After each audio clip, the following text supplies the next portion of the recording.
Hello and welcome to Comic Island. So my name's Arden, and today we're going to do my top 10 favorite moments from Netflix's Daredevil series. So this is going to be a little bit of a different top 10 from usual. I'm kind of just putting this together with the camera instead of using the mic and dubbing it over all the pictures. I'm doing this for a few reasons. One, that'll take a lot longer. Two, I've talked enough about Daredevil in recent memory that I kind of want to just do this quick little thing. And three, we won't really be able to show any footage from the Netflix show because of copyright reasons. So, without further ado, let's just go through the 10 moments that really stood out in my memory. I didn't watch the whole series to make this list. It kind of was just pulling back from what I remembered and what I could pull out from the episodes, guys. So let's get started. Matt versus Stick. So my 10th favorite moment has to be the fight between Matt and Stick at the end of his episode. I really loved Stick's appearance in the show. I thought it really nicely matched kind of who he is in the comics, but they did their own thing too. They kept how he's not exactly the world's nicest guy, and I just love how it kind of escalated into this fight because of their respective differences in morality. The episode on the whole was good, and so I kind of just had to pick a moment that particularly worked for me. I chose their fight at the end because I really liked it. It was just a cool payoff of everything that happened in the episode, but I also really liked a lot of other little moments, like where they were eating ice cream together and he's just oh, we can't, he's starting to get feelings for Matt, so he just wants to distance himself between the two. So I really enjoyed Stick's appearance in the show, and hopefully he'll show up again or something because he's a really cool guy, and that was just great. So my 9th favorite moment is the fight between Matt and Kingpin the first time. So they have two major fights, but the one that happens kind of after he goes toe-to-toe with Nobu, I really enjoyed that. It was just great because up until then we'd seen Matt basically win every fight he came into, and this one he just got pummeled, and it was a nice introduction to the suit, which would pay off later. And overall it was just a cool fight scene and led to some really interesting things, and I just loved it. They preserved the sense of Kingpin being this really tough, really powerful guy. He's not just a mob boss, he's also quite deadly and a dangerous villain. So I thought that was great. Kingpin on the whole will show up quite a few times on this list because I really liked his portrayal. I mentioned that I liked Michael Clark Duncan in the original movie too. I just thought that was well cast, but obviously this Kingpin was so much better written and overall was really well done. So yeah, that was a pretty good fight scene and my 9th favorite moment. So my 8th favorite moment is when Kingpin meets Vanessa. That whole scene, it's a pretty long scene overall, but it was just so well done. It's one of the first real good looks we get at the Kingpin, and you see him just staring at this painting, and then he has this conversation with Vanessa, and then she reveals who she is, and for all of us who are comic fans, that was a cool moment for me too, where it's oh, they're gonna show him meeting Vanessa and all that stuff. Usually we see them already into a relationship, so it was really cool to see those two meet. I loved Vanessa in this story. She was really kind of cool and tacitly accepting of Kingpin for who he is, but also they had a real bond of sorts, so it was a really cool meeting, and I was really happy with that moment. It had me really excited for the rest of the series because I saw it as a good sign that Kingpin was going to be developed. He wasn't just going to be a villain of the week. They built him up for the whole season, and he was kind of their big bad, and we also got to know a lot about his backstory and stuff, who the Kingpin is. So I thought that was really great, and it became my 8th favorite moment for sure. So my 7th favorite moment is when Kingpin kills his own father. So I really liked that flashback. I liked their use of flashbacks in the show, more or less. They did do that cheesy TV thing where everyone has flashback hair, so Matt and Foggy are back in college, but they look the exact same age they are now, and they did that sort of thing, so it was, yeah, but the one that was really good was Kingpin's flashback. I liked that one the most, where we kind of see him as a child and what his childhood was like. That whole collection of scenes was really good, but the one that really paid off the most was when he outright murders his father. And there's just so much that was cool about the scene. They tie it into, again, him looking at that wall all the time and staring at it while his mother was being beaten, and then they kind of bring it nicely with the other earlier Kingpin flashbacks when he's shouting over and over again, kick him, as he's beating his father to death, just tying it into his father's orders earlier. So it informs who the Kingpin is nicely, but I also think it's a good signal of what he will become. It is a really good flashback. I don't know if that's part of his original backstory in the comics. I actually have no idea. It'd be cool if it was, but if they actually created it for the show, that would be really neat. So if you guys know whether or not that's the case, let me know in the comments section below, because I really liked this flashback.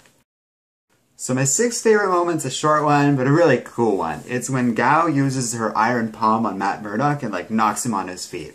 So Madame Gao was a pretty cool character. I kind of instantly I didn't know she was like an Iron Fisty character. I just kind of instantly recognized her as kind of important and signifying like another Marvel character. So when that was kind of uncovered, I really liked her. Like the whole idea of her and as a character and how she relates to like the rest of the little like club of Kingpins, like criminal cronies, was really interesting, and like she was my favorite out of all of them. But when she used the Iron Palm, that was just such a great moment of hinting towards like Iron Fist and using that whole concept of chi and that sort of thing. And then she's the only criminal out of the group that like managed to get away with it, more or less. Everyone else was either arrested or killed, so she is an impressive character. I really liked her, and so when she was shown to have these like innate abilities, and like the Hobble Old Lady act is mostly just that. Like it's a performance to kind of throw people off guard. So it's not a big moment, it's just a little detail, but one that I really liked and really was excited to see. Alright, so my fifth moment's a big one. It's when Foggy Nelson discovers the vigilante's secret identity is Matt Murdock. So that was really great. It kind of happens right after that first fight between Matt and Kingpin. Matt's like barely alive, and Foggy finds him, and that's how he discovers who he is. I really like that. First of all, it was completely unexpected. I figured they'd do that eventually, but I did not think it was going to happen at all in the first season. So that was really cool to see, and kind of a neat little twist, I guess, but just a neat development. And the whole episode following that was a really cool exploration of Foggy and Matt's relationship, because up until then, Foggy had spent most of his time with Karen Page, which I didn't mind or anything like that, but it was nice to see the relationship between Matt and Foggy, because that's so important in the comics. So it was a big moment. I particularly liked the reveal of like, oh, like Foggy knows now. A little more than any moment of Foggy like coming to grips with it in the episode following it.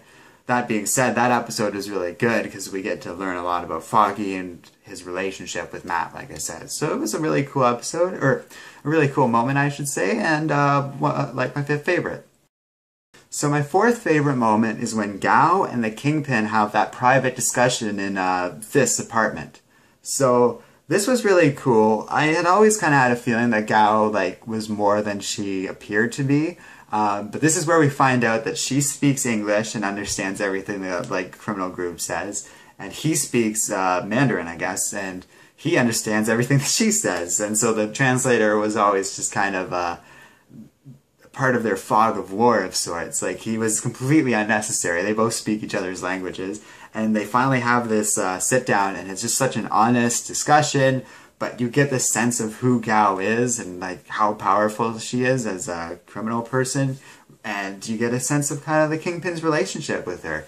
Out of all of the little people in Kingpin's group, he really respected her, and you can kind of get that sense like he didn't necessarily do the same things to her that he would do to the others, where he would use a lot of subterfuge with like Nobu or the Russians.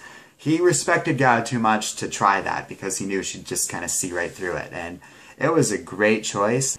And I love that conversation they had like in his apartment. That was great. And even just her being able to find it, it's just like, oh yeah, like there aren't that many secrets for me. Like it was just a really cool scene, and my fourth favorite out of the whole show. So that's pretty cool. Okay, so my third favorite moment is when Fist's empire just falls apart. This was a great scene in the, well, I guess it's a montage in the final episode.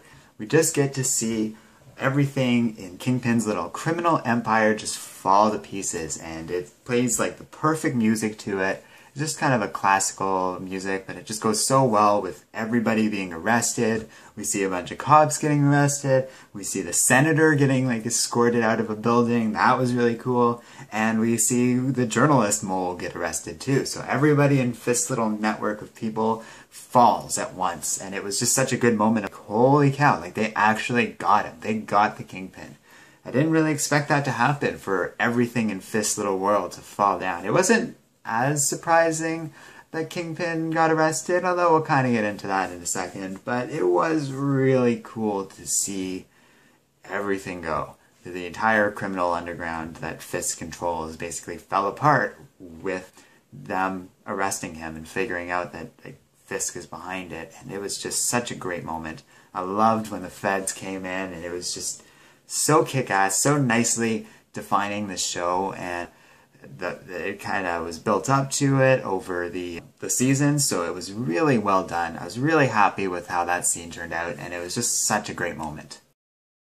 Now, my number 2 moment is kind of cool. It's the last shot of this season, basically. So Kingpin is arrested, he's in prison, and what does he do? He's staring at a wall. And the wall is like exactly what it's supposed to be, the same design as like what he was looking at when he was a kid, and it ties into what we saw him for the first time doing when he was looking at that painting of just the white, and he's talking to Vanessa for the first time.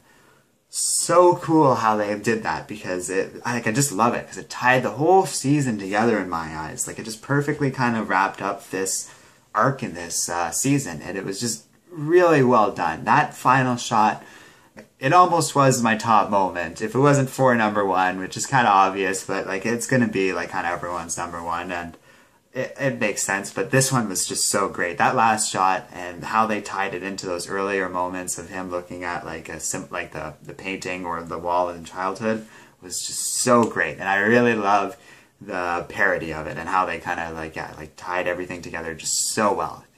Really liked that moment. Really was happy with how that season ended, and how they kind of chose to end it. It was just so awesome. Okay, so my number 1 moment is a little obvious, but it's my absolute favorite. It's the reveal of the red suit. I really like this scene. The whole build up to it, and when we kind of pan over the suit, it looked so good. And the fight scene that followed between him and Kingpin, this is all kind of part of this umbrella of my favorite moment. Define it as you wish, but that moment where they show the suit and the fight scene is my absolute favorite of the show. It was built up to so well over the entire season. I like how they kind of approached it, that he kind of developed as a hero until he got to the moment where it felt right for him to have the costume. They didn't just start with the costume, and they didn't do the Smallville route either, where it's just him before he's Daredevil and they refuse to call him Daredevil and he can't use all of his powers, and they didn't go with any of those rules, which I'm really happy for. So the story's moving forward, but they took their time to kind of develop Matt Murdock as a character and reach the kind of logical conclusion, if you want to call it that, of wearing a costume along these lines. And it feels weird to say it, but the costume does have a logical purpose. It's weird to say that, but it's very true. It has a function, and I like how they kind of incorporated that. It fits in with the tone of the show, which I think was really good. It was kind of dark and a gritty show, but not just dark for the sake of dark. Too many shows and comics get into the trap of like, let's be dark because that's what's in right now. No, you need to do that if you think it adds something to the atmosphere of the show and it fits with the story you're telling. In this case, pretty much any Daredevil story should be dark because that's kind of what his character is. Mark Waid does some lighter stuff and it's kind of interesting, but even that has some pretty heavy dark elements to it. So I think it all kind of worked really well. I just love the suit. It's not like a perfect recreation of the one we see in the comics, but I think it's a true representation of the comic book suit. Like, they altered it a little bit to kind of fit in with the practical function of the suit within the context of the show, as well as the tone, like the realistic kind of setting. So these were compromises that felt reasonable, but the suit is just so distinctive and recognizable anyways. Like, it is still Daredevil's costume, even though it is a little different in the show, and I think that's just remarkable. So I was really happy with how it turned out visually, and even just how they revealed it. The cinematography on the show, again, is amazing, and the way they revealed that costume, the way they shot a lot of scenes in this show was just so well done, and I was really impressed. So that has to be my favorite moment. And those are my top 10 favorite moments overall. So I hope you guys enjoyed the video. So also, there wasn't enough space to really quite fit in every great moment of this show. What really stands out that I couldn't quite fit into this list is like the death of Ben Urich, a couple of great little action scenes, the first fight that we see Daredevil in where like he saves those sex slaves basically. Really cool scene. Same thing with Ben Urich's death, also really cool, really shocking moment.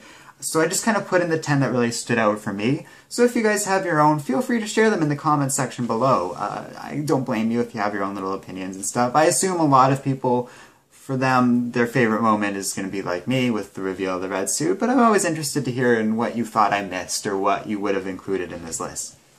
It is a little bit different. I do tend to stutter and use a lot of filler words, and I apologize for that. The idea is I just wanted to do something quick because I've talked enough about Daredevil. I feel like I've talked to death about like the show and the character in the last couple weeks, so this will be it for Daredevil for a little while. I need a bit of a break. Next up for me is going to be a bit of a focus on some X-Men stuff. We haven't had a good chance to cover a lot of X-Men lately. It's just not great, a lot of the stories, so it was kind of worth skipping a good chunk of them. But I have some pretty cool videos planned this week, and I want to leave them as a surprise, so you can look forward to those. Convergence is also coming along. Joey did a great job with a top 10 video showing everything you kind of need to know about Convergence, so you should check that out. And other than that, don't forget to like, subscribe, and keep reading comics.